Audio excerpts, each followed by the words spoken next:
قارون ایک جلیل القدر صاحب کتاب، صاحب شریعت، نبی کے بھائی کے سگے چچازاد بھائی، ایک ایسا انسان جس کا ذکر سورہ قصص کی آیت نمبر 76 سے 82 میں کیا گیا ہے۔ اللہ تعالیٰ نے اس انسان کو اپنے بیش بہا خزانے دیے ہوئے تھے۔ کیسے؟ اب یہ سوچئے، سنیے۔ قارون کا جو پہنچ تھی یا اس کا ایکسیس تھا وہ فرعون کے دربار تک تھا، فرعون تک تھا۔ یہ ٹھیکیداری بھی کیا کرتا تھا، فرعون کو تحفے تحائف بھی دیا کرتا تھا، اس سے تعلقات اس نے رکھے ہوئے تھے، اور فرعون کے دربار میں جو بڑے بڑے جو اپنے فرعون کے دستے راست تھے ان سے اس کے تعلقات تھے، وہاں سے یہ فوائد حاصل کیا کرتا تھا، مراد حاصل کیا کرتا تھا یہ بنی اسرائیل سے۔ میں نے جیسے عرض کیا کہ موسیٰ علیہ السلام کا سگا چچازاد بھائی تھا، اپنی قوم سے غداری کرتا ہے، اپنی قوم کے خلاف مخبری کرتا ہے، صرف کس لیے؟ پیسوں کے لیے، جاہ و حشم کے لیے۔ لوگ اس کو دیکھتے ہیں اور رشک کرتے ہیں، رشک کرتے ہیں اور کہتے ہیں اے کاش ہمارے پاس بھی فرعون جیسی دولت، اس قارون جیسا خزانے ہوتے، اللہ نے اس کو اتنا دیا ہوا۔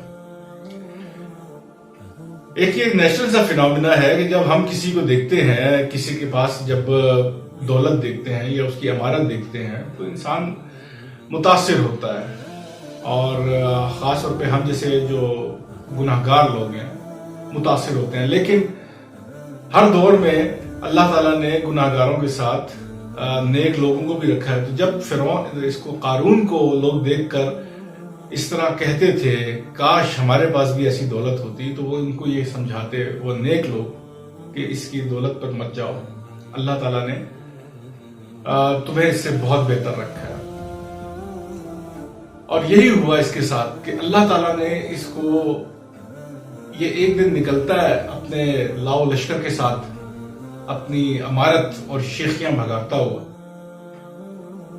لوگ یہی دیکھ کے اس کو کہتے ہیں کہ یہ اتنا دولت مند اور ثروت مند ہے، یہی والی بات جو میں نے آپ سے عرض کی ہے کر رہے ہوتے ہیں، کاش۔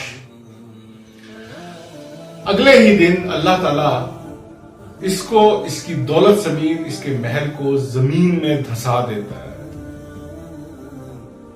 کیوں؟ اس لیے کہ اللہ تعالیٰ مالدار ہونے کو ناپسند نہیں کرتا، لیکن شیخیاں بگاڑنے کو، اترانے کو اور ظلم اور زیادتی کرنے کو پسند نہیں کرتا اللہ۔ یعنی دولت ہونا کوئی بری بات نہیں ہے، دولت مند ہونا کوئی بری بات نہیں ہے، لیکن دولت کا اظہار احسن طریقے سے اور دولت کو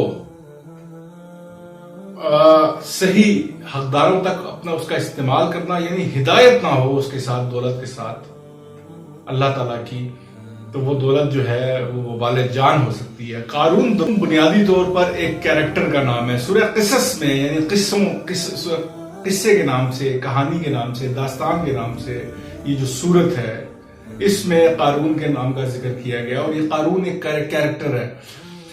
ہم اگر سب اپنے ارد گرد، اپنے معاشروں میں، جس معاشرے میں ہم رہتے ہیں، ہمیں اپنے ارد گرد کوئی نہ کوئی قارون کی شکل کا کوئی نہ کوئی کیریکٹر لازمی مل جائے گا، جس کے پاس دولت بھی ہوگی اور وہ اس کی گردن میں سریا نہیں بلکہ گارڈر ہوگا، لوہے کا بڑا والا گارڈر۔ ہم یہ بھول جاتے ہیں کہ ہم نے مرنا بھی ہے۔ کتنی زندگی ہے ہم انسانوں کی؟ 50 60 70 80 100 سال۔ ہم سے پہلے کتنے آئے اور کتنا کچھ لے کے چلے گئے، ساتھ کوئی کچھ نہیں لے کے جاتا۔ ارب پتی ہونا بری بات نہیں ہے، جیسے میں نے عرض کیا نا، ارب پتی ہونا کوئی بری بات نہیں ہے، یہ اللہ کا انعام ہے کہ آپ کے پاس وسائل ہوں، آپ اس کو ایک کسی ایک لمٹ میں رہ کے اس کا اظہار بھی کرے اپنی دولت کا.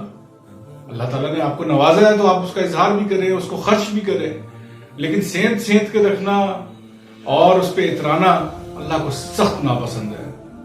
شکر کریں کہ اللہ تعالیٰ نے اگر آپ کو بنیادی ضروریات آپ کو صحت دی ہوئی ہے، آپ کے پاس دوسرے اور بہت ساری آپ کے پاس اللہ تعالیٰ نے سہولتیں دی ہوئی ہیں آپ کو، اور اگر آپ کے پاس جیسے میں ایک اور قرآن کی آیت ہے سورہ تکاثر کی، الہاکم التکاثر حتی زرتم المقابر.